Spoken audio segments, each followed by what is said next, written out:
Selamat datang di GBI Bukit Sian. Sebelum beribadah, mari simak beberapa informasi berikut ini. Datanglah bersama keluarga dan orang terkasih. Rasakan lawatan kasih dan kuasa Tuhan dalam ibadah dan pertemuan-pertemuan di GBI Bukit Sian. Ibadah Raya Minggu pada setiap hari Minggu. Pukul 7 pagi di Main Hall GBI Bukit Sian. Ibadah Kids, ibadah anak. Pada setiap hari Minggu, pukul 7.30 pagi. Di Upper Room GBI Bukit Sian. Bersamaan dengan ibadah Raya Minggu.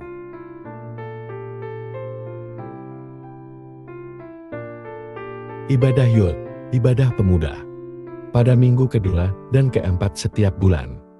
Pukul 10 pagi di Main Hall GBI Bukit Sian. Doa malam, pada setiap hari Rabu, pukul 7 malam di Main Hall GBI Bukit Sian.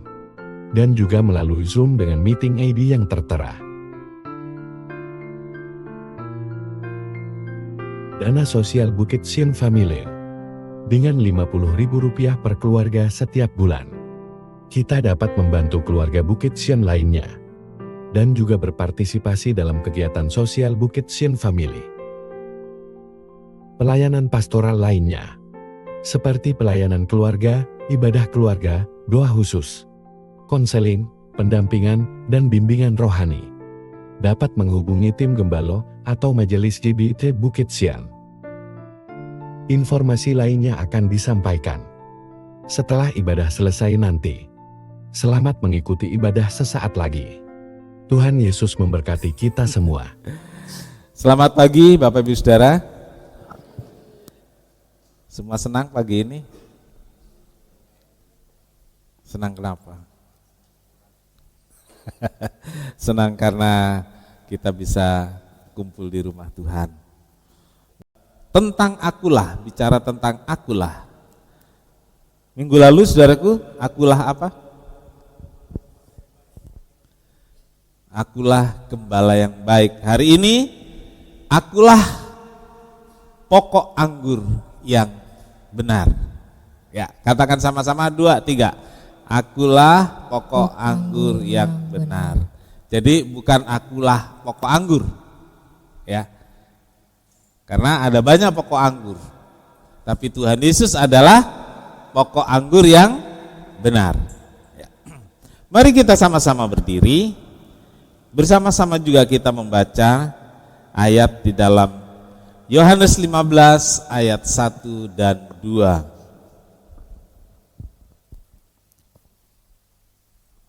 Baik, kita baca dari alamatnya mulai.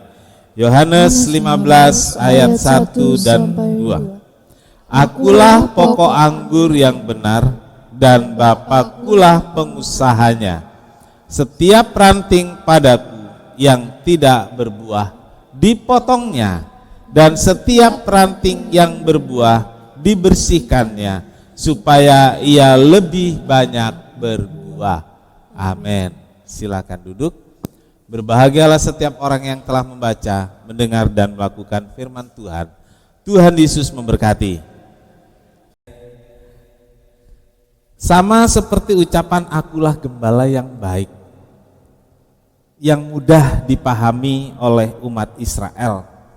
Karena berhubungan dengan keseharian orang Israel yang mayoritas adalah beternak domba. Demikian juga dengan ucapan akulah pokok anggur yang benar.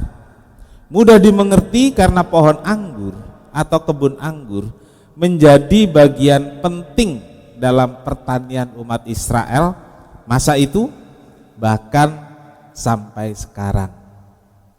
Jadi di Israel yang kata pendiri negara Israel modern,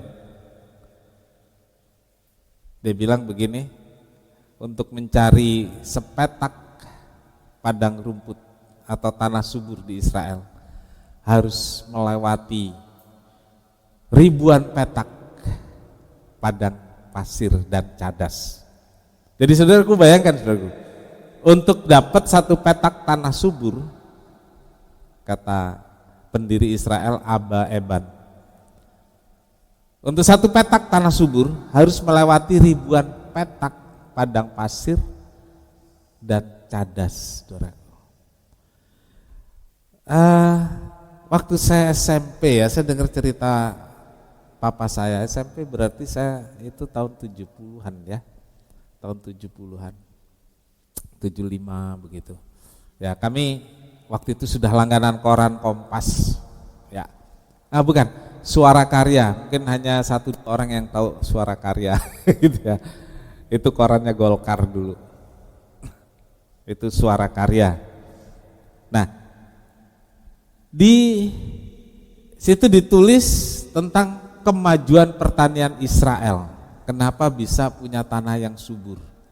Jadi saudaraku, di tahun 70-an mereka sudah bisa mengubah padang pasir jadi perkebunan.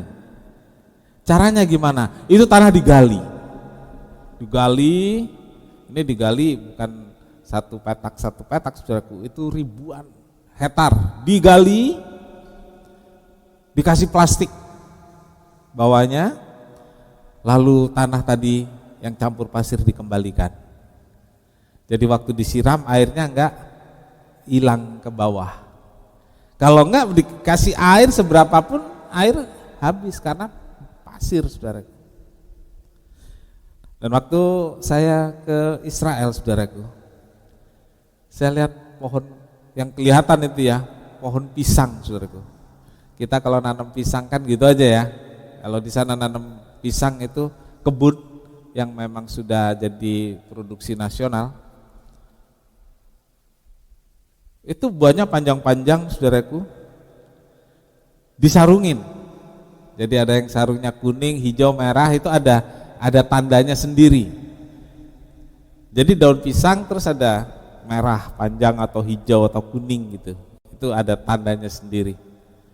Luas banget. Di perjalanan itu bisa 1-2 kilo gitu ya, saudaraku. Saya tidak pergi atau tidak dibawa ke kebun anggur, tapi yang saya lihat ada pisang yang gampang kelihatan dari ya, di perjalanan itu. Nah, saudaraku, Israel menjadi tanah yang subur dan anggur terbaik sekarang ini, saudaraku, bukan dari Cina atau Australia. Anggur terbaik adalah dari Israel. Anggur buah yang dimaksud ya, anggur buah itu yang terbaik dari Israel.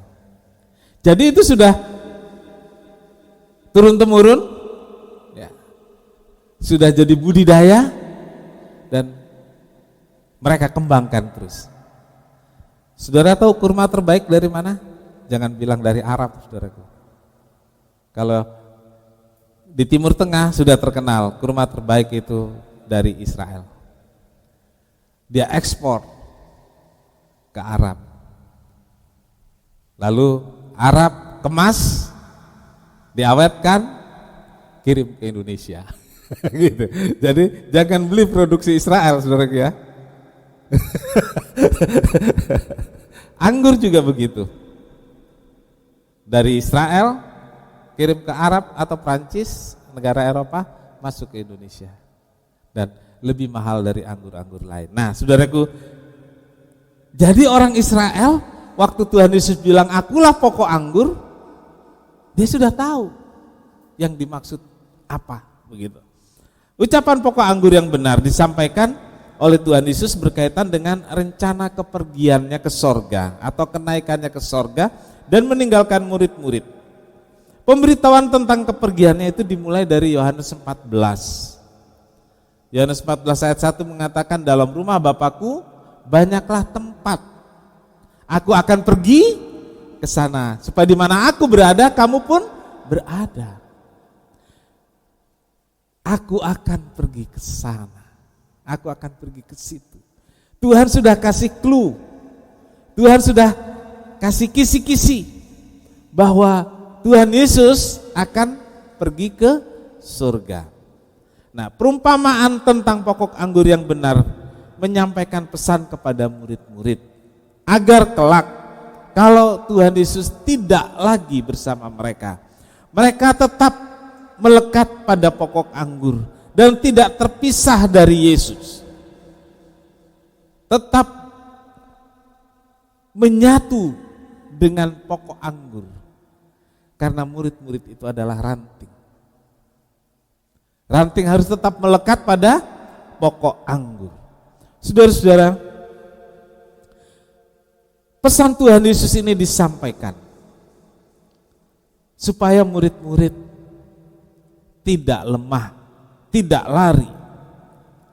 Dalam hal ini diumpamakan ranting yang tetap pada pokok anggur itu akan tetap sehat, akan tetap tumbuh dan bisa berbuah.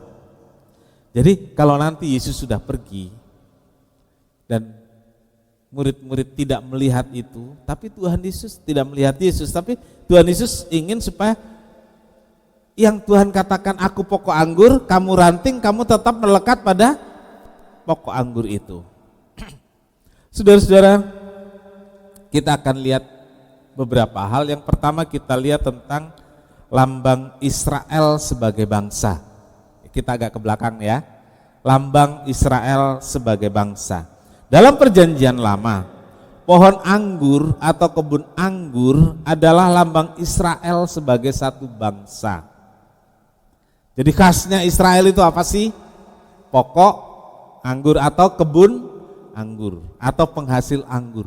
Ternyata itu sudah dari zaman dulu, saudaraku.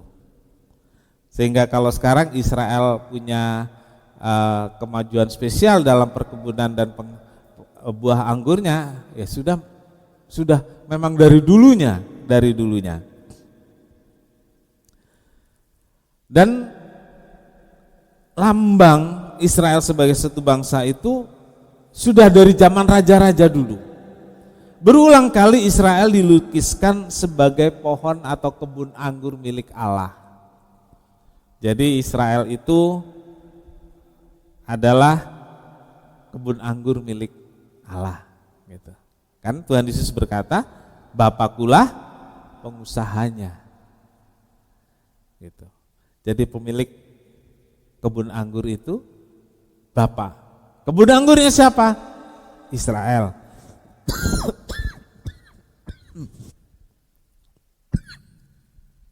Yesaya 5 ayat 1 dan 2. Firman Tuhan disampaikan Allah melalui Yesaya demikian. Aku hendak menyanyikan nyanyian tentang kekasihku. Nyanyian kekasihku tentang kebun anggurnya. Kekasihku itu mempunyai kebun anggur di lereng bukit yang subur. Ia mencangkulnya, ia membuang batu-batunya dan menanaminya dengan pokok anggur pilihan. Ia mendirikan sebuah menara jaga di tengah-tengahnya dan menggali lubang tempat memeras anggur. Lalu dinantinya supaya kebun itu menghasilkan buah anggur yang baik. Tetapi yang dihasilkannya ialah buah anggur yang asam. Bapak Ibu Saudara, di sini Allah memberikan satu umpamaan. Dia sebut sebagai dia punya kekasih dan kekasihnya itu punya kebun anggur. Nah, itu sebagai perumpamaannya. Allah sedang berbicara tentang Israel yang adalah kebun anggur milik Allah. Dikatakan di sini, saudaraku, aku mencangkulnya dan membuang batu-batunya. Jadi, saudaraku, di Israel beberapa petak tanah yang saya lihat itu di pinggirnya banyak batu-batu segini saudaraku, segini. Saya tanya, kenapa ada sana? Itu diambil dari tanah-tanah itu, disingkirkan supaya bisa ditanemin. Nah, ini saudaraku. Jadi ia mencangkulnya dan membuang batu-batunya dan menanaminya dengan pokok anggur pilihan. Ya. Lalu dijaga. Ia mendirikan sebuah menara jaga di tengah-tengahnya dan menggali lubang tempat memeras anggur. Jadi saudaraku, Allah berbicara tentang Israel yang adalah kebun anggurnya. Lalu dari Yeremia 2 ayat 21, senada dengan itu, namun aku telah membuat engkau tumbuh sebagai pokok anggur pilihan, sebagai benih yang sungguh murni. Betapa engkau berubah menjadi pohon berbau busuk, pohon anggur liar. Nah, dua ayat ini saudaraku, pertama menegaskan bahwa orang Israel atau bangsa Israel itu adalah kebun anggur, ladang anggur milik Allah. Dirawat, ditanami dengan anggur pilihan, dijaga supaya bisa menghasilkan buah anggur terbaik. Tetapi nada-nada kecewa ditulis di sini di akhir ayat yang kita baca, saudaraku. Allah berbicara melalui Nabi Yesaya dan Nabi Yeremia mengenai kekecewaan terhadap Israel. Israel yang sudah ditanam sebagai kebun anggur, dirawat, dipelihara. Akan tetapi saudaraku, kemudian Israel menghasilkan anggur yang asam. Asam masih bisa dimakan mungkin ya. Tapi Yeremia berkata apa saudaraku? Busuk. Ya. Ini kekecewaan Tuhan terhadap bangsa Israel yang adalah kebun anggur. Dan jangan sampai itu terjadi pada kehidupan kita orang-orang percaya pada masa sekarang ini saudaraku. Jangan sampai kita orang Kristen, jangan sampai jemaat yang adalah milik Allah, yang sudah dilahirkan baru, yang sudah dipelihara, yang sudah ditolong, yang sudah disembuhkan, yang sudah mengalami mujizat, tetapi memberi buah yang asam. Hidup mengecewakan Tuhan, hidup tidak menjadi kesaksian, hidup justru jadi batu sandungan, seperti kebun anggur milik Allah Israel. Mengecewakan, jangan sampai itu terjadi. Saudara-saudaraku, pada masa lalu tentang lambang Israel sebagai bangsa, mata uang Yahudi dan lambang Israel bergambar atau berukir pohon anggur atau buah anggur. Mata uang Yahudi gambarnya dulu anggur, tapi pada negara Israel modern sejak merdeka tahun 1948 sudah berbeda. Berganti-ganti, Israel itu berganti-ganti, ada pound Israel, lalu pakai pound Inggris pertama, lalu pound Israel, terus yang sekarang ini belum lama pakai mata uangnya namanya shekel. Mata uang negara Israel ini bergambar pahlawan seperti di negara-negara modern lainnya. Gambarnya pahlawan-pahlawan Israel. Nah, lambang negaranya disebut menoreh, seperti pelita emas, tapi mereka menyebutnya menoreh. Dan benderanya gambar bintang Daud. Jadi itu Israel modern. Tapi yang ingin saya beritahukan bahwa di awalnya pohon anggur, kebun anggur, buah anggur itu menjadi gambar di mata uang, juga lambang negara Israel. Nah, kemudian saudaraku, dalam bait suci yang dibangun Herodes. Herodes itu orang Romawi yang dipercaya oleh kaisar untuk ke Israel sebagai penguasa, gitu ya. Ke Israel sebagai penguasa. Jadi dulu Belanda mencari bahan-bahan makan dan rempah-rempah ke sini, lalu ada dikirim orang, ya. Misalnya yang paling inget tuh siapa ya? Jan Pieter Soenkoen gitu ya. Terus siapa lagi tuh yang bikin Daendels tuh, yang bikin jalan tuh ya. Daendels yang bikin jalan. Kita ingat gitu ya nama-nama itu.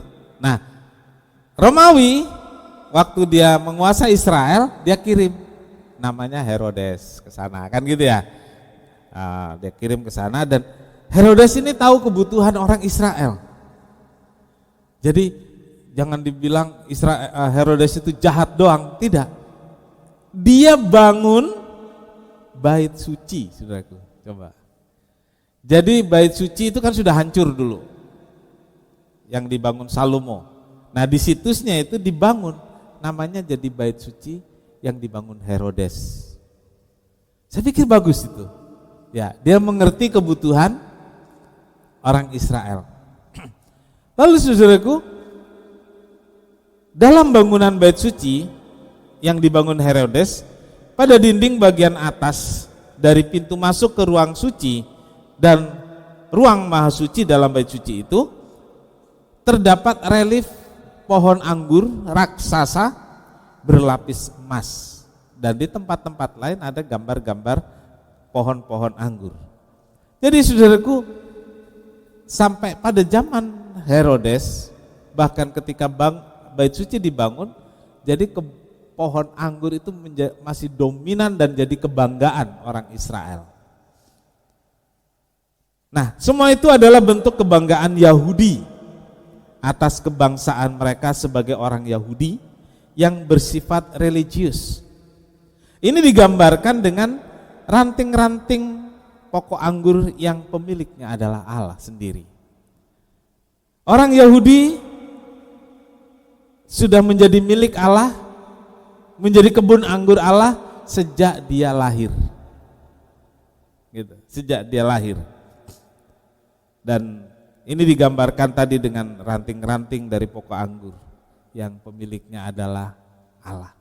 Saudara-saudaraku, itu latar belakang tentang kebun anggur atau pohon anggur di Israel yang menjadi ciri khas Israel, dan itu yang melatar belakangi kenapa Yesus berkata, "Akulah pokok anggur yang benar." Ya. Jadi saudara bisa paham ya kenapa Yesus sampai berkata, "Akulah pokok anggur yang benar", karena pohon anggur itu kebanggaan Israel dan menjadi sesuatu yang sangat penting di Israel. Yang kedua, Yesus sebagai pokok anggur. Yesus berkata, "Akulah pokok anggur yang benar dan Bapakulah pengusahanya." Lalu di situ ditulis, saudaraku, harus dipahami dengan baik. Karena banyak sekarang pendeta jadi pengusaha karena Allah kan pengusaha katanya. Iya, ada banyak pendeta yang awalnya full time tidak melakukan kegiatan usaha apapun. Tapi setelah melayani sekian lama, rupanya uangnya sudah banyak. Dia ketemu ayat ini. Oh, kalau gitu Bapak pengusaha, saya juga jadi pengusaha. Ya ampun. Ini tafsiran apa lagi ini ya. Jadi, akulah pokok anggur yang benar dan Bapakulah pengusahanya. Maksudnya pengusaha itu yang ngurus, yang ngolah, yang menjaga dan merawat, yang mengatur perkebunan itu. Jadi dipahaminya harus seperti itu. Nah, dengan ucapan ini Yesus mengenakan lambang umum Israel kepada dirinya sendiri. Artinya melalui dirinya sebagai pokok anggur dan Allah sebagai pengusaha atau pemilik telah mempercayakan satu umat yang baru, mempercayakan satu bangsa dalam tanda kutip ya, atau umat baru yang tidak terbatas dari kalangan orang Israel saja. Jadi kalau Allah, kebun anggurnya Israel saja. Tapi Yesus yang adalah pokok anggur, kebun anggurnya bukan Israel saja, tapi selain Israel juga bangsa-bangsa yang ada di dunia ini, termasuk saudara dan saya. Haleluya, puji nama Tuhan. Dasar pemahaman kita sebagai umat pilihan Allah berbeda dengan pemahaman Israel sebagai satu bangsa kepunyaan Allah. Orang Israel menjadi kebun anggur Allah berdasarkan kebangsaan. Ya. Bahkan ketika seorang bayi Israel lahir, secara otomatis dianugerahi status umat Allah, lahir langsung dibilang umat Allah. Nah, bangsa-bangsa lain, saudara dan saya, menjadi ranting anggur secara personal, secara pribadi, yaitu mereka yang percaya kepada Yesus, sang pokok anggur yang benar. Jadi tidak otomatis Bapak Ibu Kristen, anak lahir Kristen, tidak. Kalau Israel, bapak ibunya Israel, lahir anaknya Israel, milik Allah. Tapi kita tidak. Anak kita lahir, kita sebagai orang Kristen, kelak anak kita punya pilihan, mau jadi pokok ranting anggur atau tidak, berdasarkan mau terima Yesus, percaya Yesus atau tidak. Jadi pribadi. Yohanes 15 ayat 4 dan 8, firman Tuhan demikian. Tinggallah di dalam aku dan aku di dalam kamu. Sama seperti ranting tidak dapat berbuah dari dirinya sendiri kalau ia tidak tinggal pada pokok anggur. Ayat 8. Terus demikian juga kamu tidak berbuah jikalau kamu tidak tinggal di dalam aku. Dalam hal inilah Bapakku dipermuliakan, yaitu jika kamu berbuah banyak, dan dengan demikian kamu adalah murid-muridku. Saudara-saudara, tujuan panggilan kita adalah agar sebagai ranting kita bisa berbuah banyak dan memuliakan Bapa di sorga, yang adalah pemilik kebun anggur. Berbuah lebat, berbuah banyak, dan berbuah yang bagus, berbuah yang berkualitas, bukan berbuah banyak tapi seperti Israel tadi, anggur asam. Ya.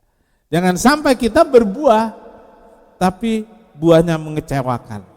Nah, caranya adalah ayat ini mengatakan tetap berada pada pokok anggur, tinggallah di dalamnya.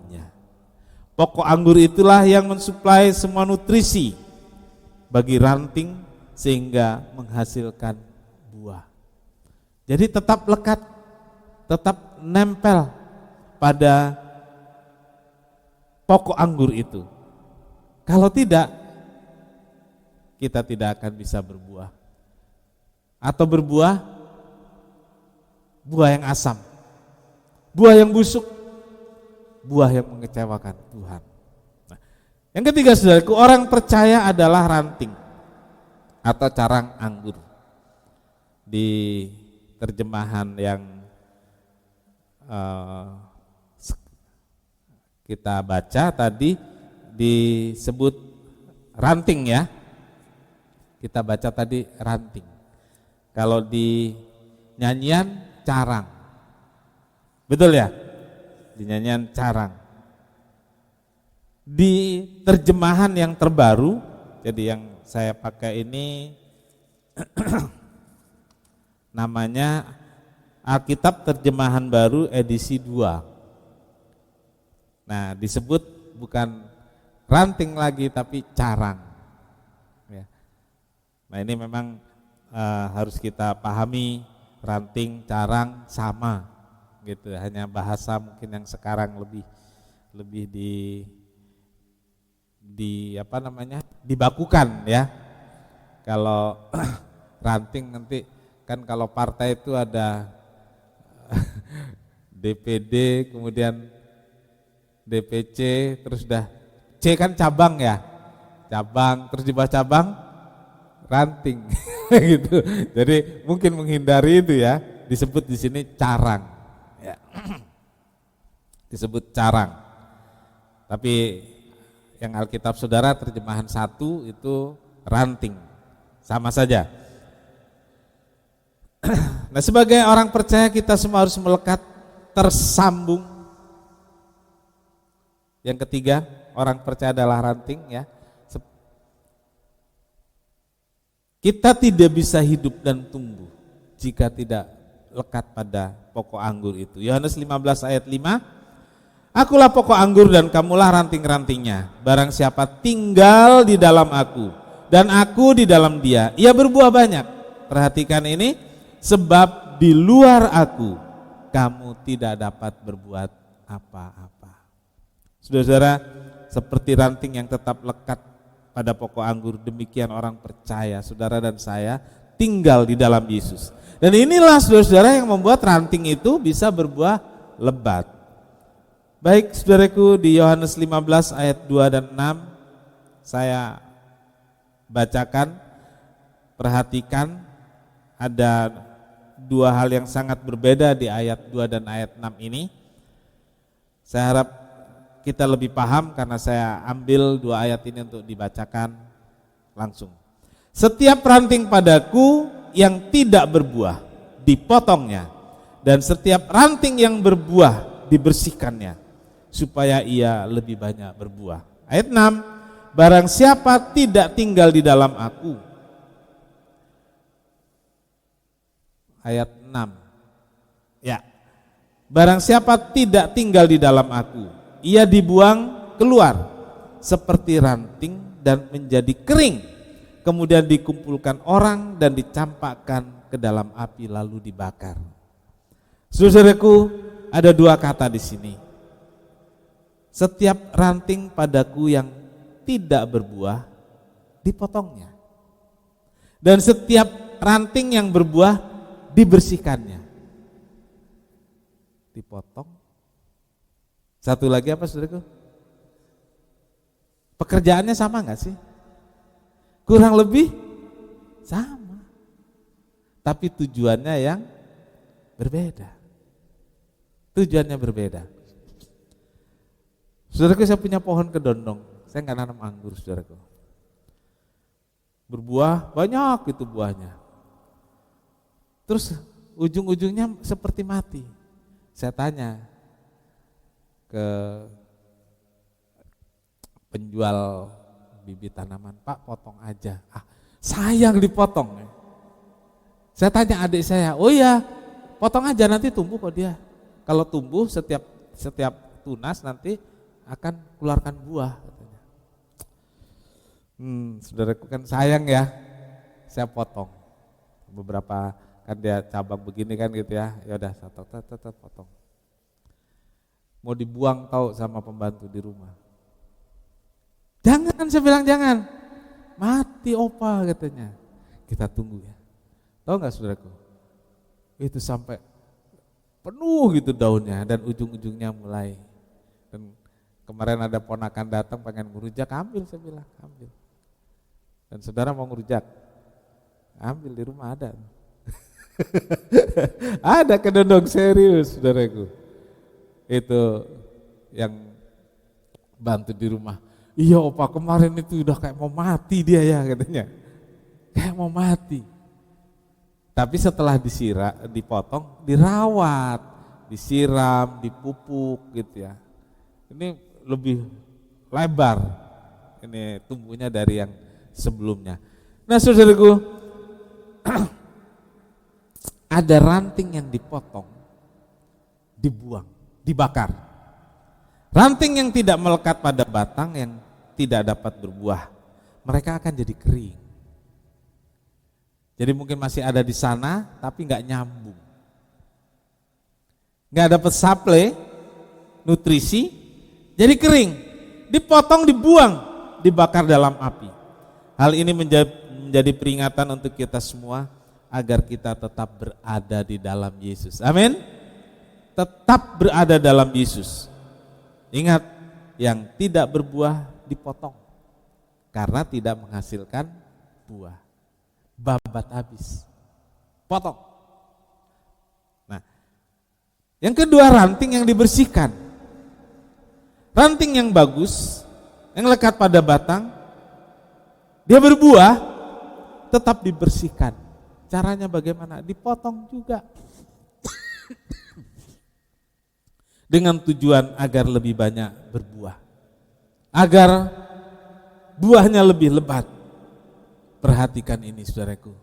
Ketika kita sungguh-sungguh, ketika kita taat, ketika kita setia, Ketika kita melayani Tuhan dengan penuh semangat, kita merasakan kadangkala sepertinya kok banyak hambatannya, banyak kendalanya. Betul apa betul? Iya kan? Ketika kita menghasilkan buah yang bagus, kita setia, semangat, ada aja kendalanya. Entahkah itu di rumah, ada aja antara suami, istri, anak dan orang tua. Anak yang satu dengan anak yang lain, antara kakak dan adik. Kayaknya mau berhenti, kayaknya mau ya sudahlah, nggak usah begini begitulah. Kalau perlu nggak usah ke gereja. Ada yang begitu? Pernah? Rata-rata orang Kristen pernah. Ya, rata-rata orang Kristen pernah begitu. Lagi semangat-semangatnya malah disalah-salahin. Udah semangat melayani, ada kekurangan, kekeliruan sedikit ditegur. Aduh, rasanya udah nggak usah melayani lah. Pernah, pasti pernah kita seperti itu. Saudaraku, saya ingat mungkin kalau yang dulu-dulu tuh nonton film Judge Bau. Siapa yang ingat? Bau Ching Ting, hakim yang adil. Ya. Saya perhatikan cerita-ceritanya, saudaraku. Kalau ada orang yang baik, pejabat yang baik, salah sedikit tuh habis dia. Tapi kalau ada pejabat yang jahat, bisa sit, lolos terus. Tapi hakim Bau, dia ngerti gimana orang itu berkelit, sebenarnya dia salah dan lain sebagainya. Dan kalau kita lihat happy ending cerita, pasti yang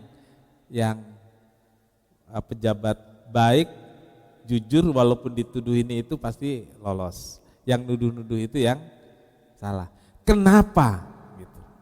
Saya selalu bertanyakan kenapa orang benar, orang jujur kayaknya ngalamin hal yang banyak sulit.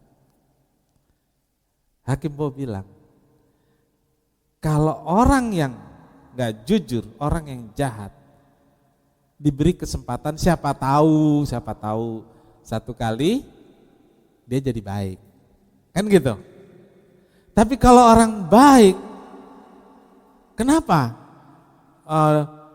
sering banyak hambatan? Kalau orang baik ada banyak kesulitan, ada banyak hambatan, ada banyak masalah, supaya dia jangan menjadi tidak baik. Dia mempertahankan hidup baiknya. Kan ini pertanyaan kita juga. Kalau saya sungguh-sungguh ikut Tuhan, kenapa sih makin sungguh-sungguh makin banyak percobaan, betul nggak? Saudara pernah berpikir begitu? Makin sungguh-sungguh, sepertinya banyak percobaan, itu supaya kita jangan berbuat dosa. Supaya kita tetap fokus. Enggak perhatikan di gangguan-gangguan. Jangan begitu banyak hambatan, mendingan enggak sungguh-sungguh lah, biasa-biasa aja. Saudara-saudara, Tuhan mau ketika kita sudah dibersihkan. Maksud saya ketika kita sudah berbuah, Tuhan bersihkan supaya berbuah lebih banyak, kan seperti itu. Jadi maksudnya saudaraku, supaya kita belajar semakin rendah hati, mengalah, dan itu buah, saudara. Itu buah yang lebat. Mau memaafkan, itu buah yang lebat. Kita makin menunjukkan kesungguhan kita ikut Tuhan kepada orang-orang lain. Jadi kesungguhan ikut Tuhan itu bukan hanya ketika saudara ke gereja, ketika kita melayani, ketika kita menyanyi dan menyembah dengan sungguh-sungguh dengan air mata dan bahasa roh, bukan hanya itu, tetapi buah yang lebat itu ditunjukkan ke keluarga. Buah yang lebat itu ditunjukkan ke rekan-rekan. Makin suci, makin gak bergaul, itu salah. Makin sungguh-sungguh, makin gak bergaul, salah. Justru makin sungguh-sungguh kita makin bergaul, benturannya terasa kan? Kita semakin jadi terang karena benturan-benturan itu. Kita semakin memuliakan Tuhan. Jadi saudaraku, marilah kita belajar merendahkan diri, mengalah hati ini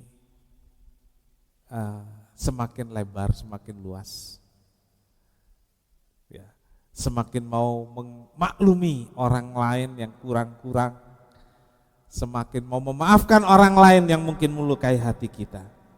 Ingatlah saudaraku, yang berbuah dibersihkan dengan cara yang sama, yaitu dipotong. Tetapi dengan tujuan yang berbeda. Yang dipotong itu ego kita. Yang dipotong itu keras hatinya kita. Yang dipotong itu kemauan yang liar. Yang dipotong itu hal-hal yang tidak baik dari diri kita. Itu yang dipotong, yang dibersihkan. Nah, saat Tuhan membersihkan, tentu tidak mudah bagi kita untuk menerimanya. Sama sekali enggak mudah. Karena kita punya pembelaan, Tuhan, saya sudah memberi buah yang baik. Kalau si A buahnya asem tuh. Kalau saya sudah memberi buah yang baik, saya sudah setia, saya sudah melayani, saya sudah berkorban, saya sudah kasih perpuluhan. Kenapa Tuhan? Kenapa saya masih harus mengalami ini dan itu? Saudaraku, saat Tuhan membersihkan, saya ulangi lagi, tidak mudah bagi kita untuk menerimanya. Dipotong egoisme kita, dipotong keras kepalanya kita, dipotong banyak hal supaya bersih dan bisa berbuah lebih banyak. Jangan keraskan hati, jangan banyak dalih, jangan banyak membuat dalil yang membenarkan diri sendiri. Relakan hatimu untuk ditegur, relakan hatimu untuk dibentuk, sehingga kita bisa berbuah banyak, berbuah lebih lebat, dan Alkitab katakan Bapa yang adalah sang pemilik kebun anggur semakin dimuliakan. Amin.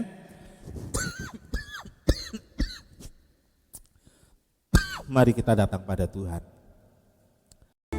Kita sama-sama berdiri. Petugas perjamuan kudus, saya persilakan untuk maju ke depan.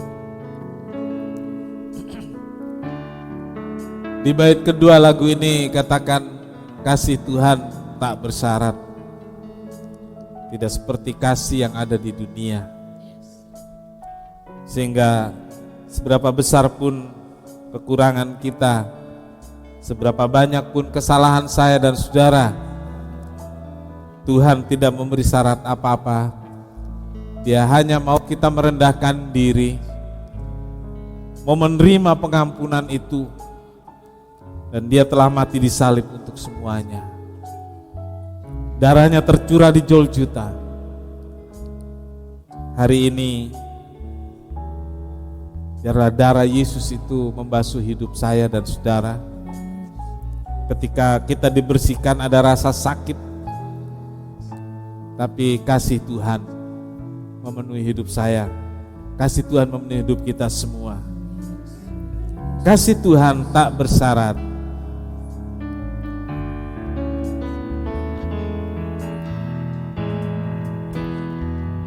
Kasih Tuhan tak bersyarat, tak seperti cinta yang ada di dunia, selalu memberi lebih dari yang layak ku terima di hidupku. Terpujilah Tuhan Yesus, ditinggikan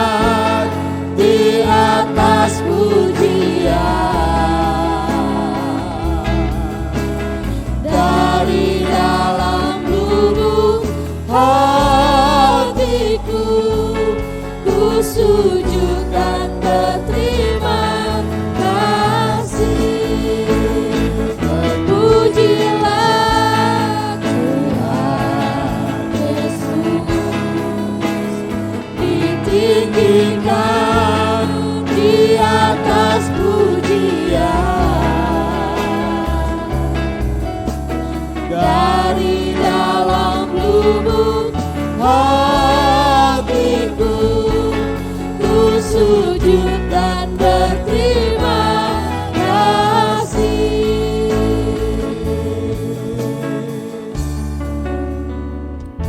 Kami menghampiri Engkau Tuhan.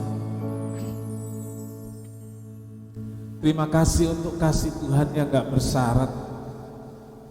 Kau adalah pokok anggur yang benar, tempat kami menggantungkan seluruh hidup kami. Di tengah-tengah kekurangan dan salah kami, Tuhan tetap mau mengasihi kami dengan kasih yang gak bersyarat. Tuhan Yesus, terima kasih. Terima kasih Tuhan. Dan marilah Tuhan Yesus tolong kami untuk melepaskan juga pengampunan dari diri kami untuk orang-orang lain. Tuhan, Engkau mau membersihkan kami agar kami makin berbuah banyak. Ketika kami dibersihkan, tidak mudah untuk menerimanya. Rasa gengsi, rasa ego menggumpal dalam diri kami. Rasa benar sendiri menggumpal dalam hidup kami. Tapi kami belajar bahwa Tuhan membersihkan kami untuk kebaikan kami, agar kami lebih banyak berbuah. Terima kasih Tuhan, terima kasih. Sebentar kami masuk dalam perjamuan kudus. Tuhan, bersihkan kami lebih dulu, agar kami layak menerima berkat dari perjamuan kudus ini ya Tuhan. Jika ada saudara kami, ada orang-orang lain, rekan kami yang selama ini berselisih, yang membuat kami luka, Tuhan, tolong kami untuk melepaskan pengampunan. Tolong kami untuk melepaskan pengampunan itu Tuhan, sehingga ada damai di hati kami. Di hati kami penuh dengan sukacita karena sudah dibersihkan. Biarlah perjamuan kudus ini menjadi bagian cara Tuhan untuk membersihkan kami. Terima kasih Tuhan, terima kasih. Karena damai di hati kami hanya datang bila Tuhan sudah membersihkan. Kami bisa berbuah banyak, Tuhan dimuliakan. Berkati roti dan anggur jadi tubuh dan darah Tuhan buat kami, sehingga jadi berkat bagi kami, membuat kami semakin berbuah banyak. Layakkan kami semua ya Tuhan untuk terima tubuh dan darah Tuhan, jadi berkat bagi hidup kami sekarang dan selamanya. Dalam nama Tuhan Yesus kami berdoa, amin. Jemaat dipersilakan duduk, kita nyanyikan pujian ini.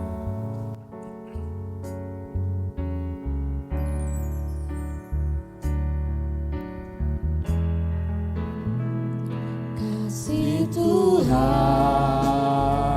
sungguh mulia, tulus dan sempurna mengasihiku. Pengorbanan di Kalvari sungguh berharga, Kau tebus dosaku. Terpujilah Tuhan Yesus, ditinggikan di atas pujian. Dari dalam lubuk hatiku, ku sujud dan berterima kasih. Tuhan Yesus, ditinggikan di atas pujian. Dari dalam lubuk hatiku, ku sujud dan berterima kasih. Kasih Tuhan tak bersyarat.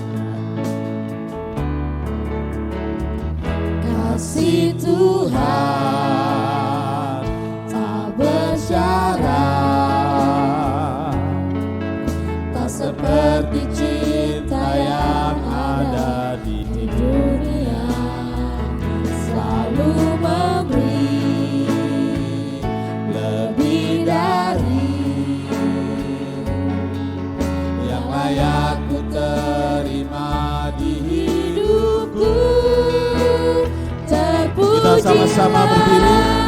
Tuhan Yesus, Mari kita siapkan di atas Zaman kudus pujian dari dalam lubuk hatiku, ku sujud dan berterima kasih.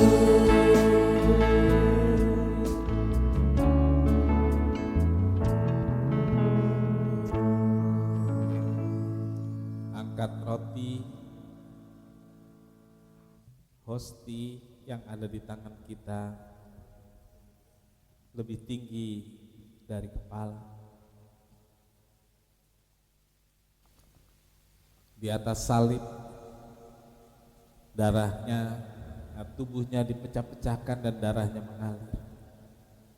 Hanya karena dia cinta kita. Dengarkan firman Tuhan. Dan sesudah ia mengucap syukur, ia memecah-mecahkannya dan berkata, inilah tubuhku yang diserahkan bagi kamu. Lakukanlah ini sebagai peringatan akan aku. Saudara, roti yang kita angkat bersama adalah roti yang melambangkan tubuh Kristus untuk kita semua. Dan saat kita makan, tubuh Kristus menjadi satu dengan kita dan kita menjadi satu dengan Kristus. Saudaraku, roti yang kita angkat bersama, bukankah persekutuan dengan tubuh Kristus? Haleluya. Mari kita makan dengan percaya dalam nama Tuhan Yesus. Mari kita siapkan cawan.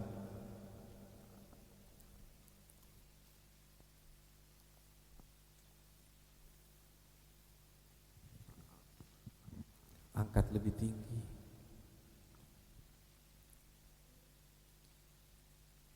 Dengarlah firman Tuhan.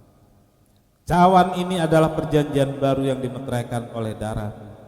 Lakukanlah ini setiap kali kamu meminumnya sebagai peringatan akan aku. Saudaraku, cawan yang kita angkat bersama, bukankah persekutuan dengan darah Yesus? Haleluya. Minum dengan percaya dalam nama Tuhan Yesus.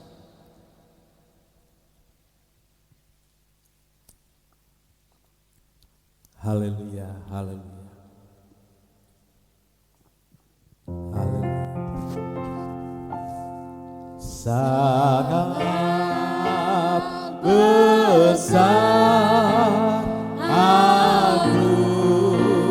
anugerahnya yang telah ku terima.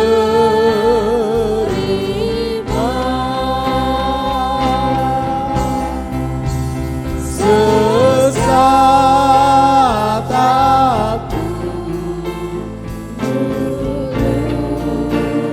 kalah, kini ku dipimpin.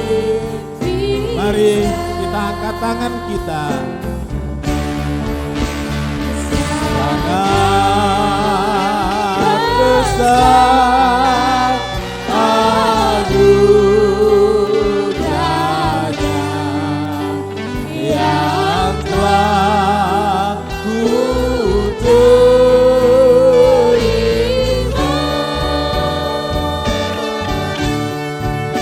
Sesaat aku kalah, kini ku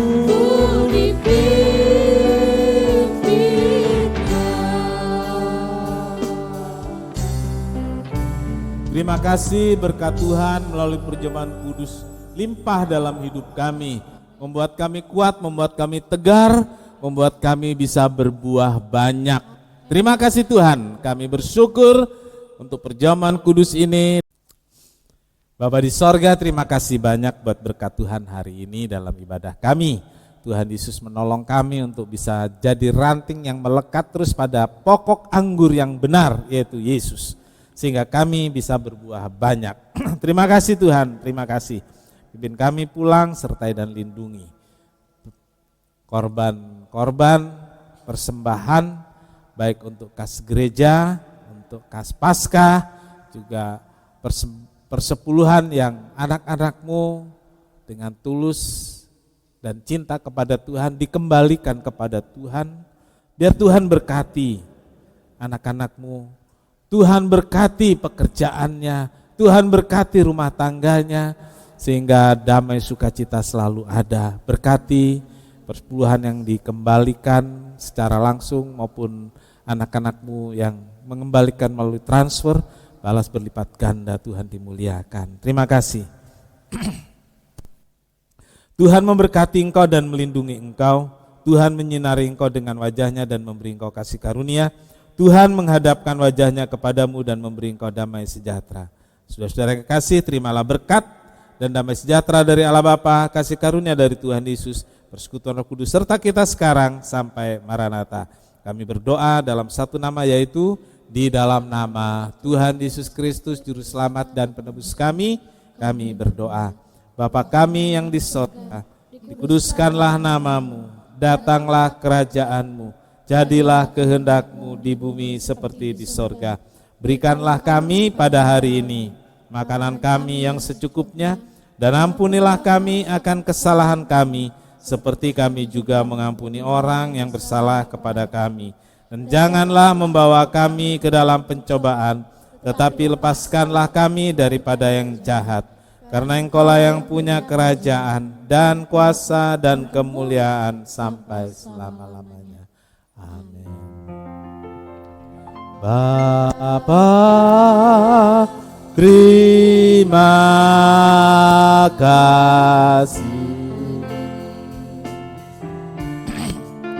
Bapa, terima kasih. Bapa di dalam surga, ku berterima kasih. Amin.